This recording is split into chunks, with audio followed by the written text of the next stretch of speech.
No one had opened that door for over 80 years, and by the time they finally forced it open, most people in the room wished they hadn't.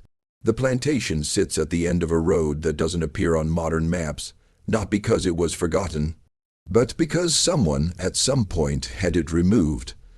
The property had already been abandoned for decades before the restoration team ever arrived. The main house was collapsing slowly into the earth, as if the ground itself was trying to swallow it whole. The surrounding land had gone wild, thick with overgrowth, strangled by vines that wrapped around every beam and banister like they were trying to hold something down. Locals avoided it completely, not because of ghost stories. Ghost stories are almost comforting, they follow rules. They have explanations. This was different. What kept the locals away was something harder to name. A feeling, a collective understanding passed down through generations, not spoken about directly, but absorbed. Children grew up knowing, without ever being told, that the plantation was a place you did not go. The older residents knew slightly more. Old records kept in a county archive that had survived 2 floods and a fire mentioned the property in unusually sparse language. Property surveys, deed transfers, maintenance logs, and then one entry, a single line, written in fading brown ink by a hand that pressed harder than necessary, as if the writer needed the words to last. Do not open under any condition, no room number, no explanation, no context, just that for years no one questioned it. For years no one went near the place until the restoration team arrived. The company was small, 4 people, hired by an out-of-state property developer who had never set foot in the county. The job was simple on paper: survey the structure, document the damage, assess what could be salvaged. Standard work, the kind they had done dozens of times. They arrived on a Tuesday morning when the sky was low and overcast in that particular way that makes everything feel muted. No direct shadows, no clear light, just a gray diffusion that flattened the world. The team lead was a woman named Carla. Experienced, methodical, not given to imagination. There was Marcus, the structural specialist, who had worked in abandoned buildings long enough that nothing fazed him anymore. Or so he said. There was a younger worker named Daniel, on only his 3rd job, who kept his camera out and joked too often, the way people do when they're more unsettled than they want to admit. And then there was Raymond. Raymond was 60, 3 years old, hired as a local contractor, someone who knew old construction methods. He had lived in the county his entire life. He had not told the others that he recognized the property the moment they turned onto the road. He had not told them what he had heard growing up. He told himself it didn't matter. He was wrong. The first hour was unremarkable. Dust, broken floorboards, ceilings that had partially collapsed under the weight of decades. The kind of ruin you expect from a building left to decay without maintenance or care. The air inside had that particular quality of old abandoned places, stale, heavy, like it hadn't circulated in years. It pressed against the lungs with every breath, but that was normal. What wasn't normal was the silence. Marcus mentioned it first, not with alarm, just an observation. Buildings like this usually had ambient noise. Wind finding gaps in the structure, animals that had made nests in the walls, the settling and shifting of old wood, responding to temperature changes. This house made none of those sounds. It was simply silent, the kind of silence that doesn't feel like absence. The kind that feels like presence. They moved through the ground floor methodically, documenting as they went. Carla called out measurements. Daniel photographed everything. Marcus noted structural concerns. Raymond walked slightly behind the group, saying little. Then they reached the hallway. It was at the far end of the east wing, a narrow corridor that didn't match the architecture around it. The ceiling was lower there, the walls slightly closer together, as if it had been built as an afterthought, or as if something about that section of the house had always been meant to be smaller, tighter, harder to reach. The hallway ended abruptly at the wall. Carla almost turned back immediately. There was nothing there, just warped wood paneling, discolored with age. But Marcus ran his hand along the surface and paused. "This doesn't match," he said. The paneling on the left side of the hallway had a different texture than the right. Subtle, easy to miss, but when you looked carefully, you could see it. The grain didn't flow the same way. The discoloration pattern was different. The wood itself was slightly thicker. It had been added later. Someone had covered something with a false wall. Daniel started filming. They removed the paneling carefully, piece by piece, expecting to find a utility space, old pipes, maybe insulation. Instead, they found the door. It was heavy, dark wood, almost black with age, no handle, no visible lock or latch mechanism.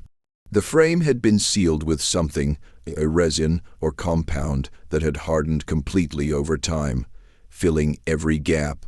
But what stopped them wasn't the seal, it was the scratches. They covered the lower half of the door in long, deep grooves, irregular, frantic, overlapping. Not decorative, not intentional markings. These were the kind of scratches made by something dragging against the surface repeatedly, with force, for a long time. From the inside, no one said that out loud, but everyone understood it. Daniel lowered his camera. Marcus looked at the scratches for a long moment and then looked at Carla. Carla looked at Raymond. Raymond was already several feet back down the hallway, arms crossed, his expression unreadable. "We should leave that alone," he said quietly. Daniel laughed too quickly. "It's probably just an old storage room. Maybe they kept an animal in there at some point, a dog or something." "No animal made those marks," Marcus said. "Silence. We should leave that alone," Raymond said again. But Carla had a job to do. The developer wanted a full survey. Every room, every space, every structural element documented. She was a professional. She didn't make decisions based on scratches and feelings. She sent Daniel back to the truck for the crowbars. Raymond walked outside while they worked on the door. He stood in the overgrown yard, hands in his pockets, and stared at nothing. A neighbor of his, an old woman who had died years ago, used to talk about this place when he was a child. Not in detail, never in detail, but she had said one thing he had never forgotten. She said the house had a room that the house itself didn't want. He had been 7 years old when she said that. He hadn't understood it then. Standing in that yard, listening to the sounds of metal against wood coming from inside the house, he thought he was beginning to. It took nearly 20 minutes to break through. The seal was harder than expected. Whoever had applied it had been thorough. Deliberate. They hadn't just closed that door. They had tried to make it permanent. The wood around the frame splintered and groaned. The sealed compound cracked in sections, falling in dry, pale chunks to the floor. And then, with a final crack that echoed through the entire hallway, the door gave way. And the air changed. Everyone in that hallway noticed it at the same moment. A wave of cold poured out from the darkness beyond the door, not the mild coolness of an unheated room. This was deep, still cold, the kind that doesn't come from temperature alone, the kind that settles in your chest. One of them later said it felt like opening something that had been holding its breath for a very long time, and had just exhaled. The smell came next, stale, ancient, but beneath that, something else. Something organic and faint that none of them could name, and none of them wanted to think about too carefully. They stood at the threshold for a moment without moving, their flashlight beams pushed into the darkness. The room came into view slowly. It was smaller than the door had suggested, perhaps 12 feet across, 10 feet deep.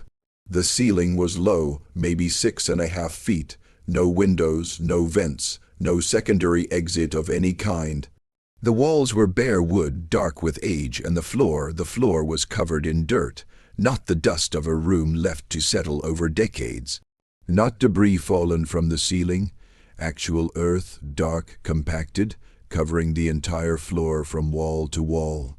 As if at some point, the floor itself had been removed and replaced with bare ground. Carla stepped inside first. Her boot compressed the dirt slightly. It was firm, not loose. She swept her light slowly across the space. And that was when she noticed it. The dirt wasn't uniform, it wasn't even. There were sections where it had clearly been disturbed, pressed down in a way that differed from the surrounding surface. Rectangular, methodical, like someone had been digging and carefully refilling more than once. Marcus found the first shoe. He almost stepped on it. It was half buried near the far wall, only the worn edge of the heel visible above the dirt.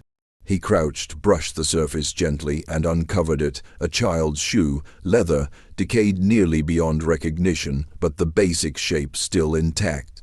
Small, perhaps fitting a child of 5 or 6. He called the others over quietly. Together, they began to find more. Not scattered, not randomly distributed across the floor, the way objects fall when left to time and gravity. Placed, arranged in a careful line along the base of the far wall, adults' shoes mixed with children's. Different sizes, different styles, suggesting different time periods. Some decomposed nearly to nothing. Others in better condition, as if they had arrived there more recently. 22 shoes they counted twice. Not pairs, not matching sets, just individual shoes, lined up with a care and intention that made each one more disturbing than all of them together. There were no bones, no remains of any kind, no physical evidence of the people who had once worn them. Just the shoes waiting. Daniel had stopped filming. No one told him to. He had simply stopped. It was Marcus who turned his light toward the wall. He did it slowly, like some part of him already knew what he was about to see and was preparing itself. The markings began about 2 feet from the floor and covered the surface from one end of the room to the other. Carved into the wood, deep, deliberate, applied with something sharp and persistent, pressed hard enough that in some places the marks had broken through to the raw material beneath. Tally marks, hundreds of them, grouped in the traditional sets of 5, 4 vertical lines crossed by a diagonal.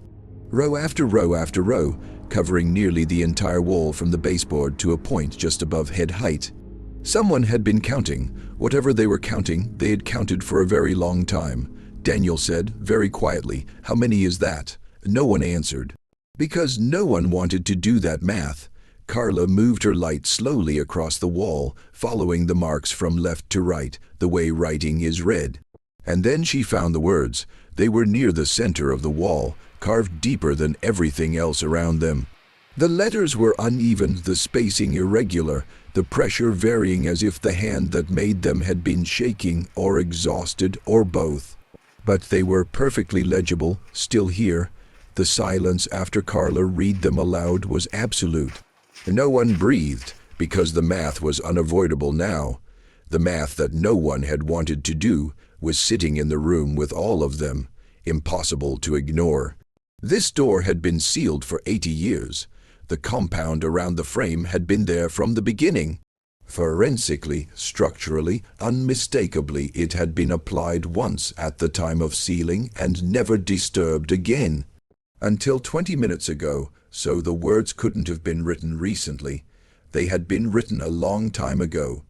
And yet somehow they felt like a message meant to be read exactly now, still here. The panic didn't arrive all at once. It crept in. It started with Daniel, who backed up without saying anything and put the wall of the hallway against his back.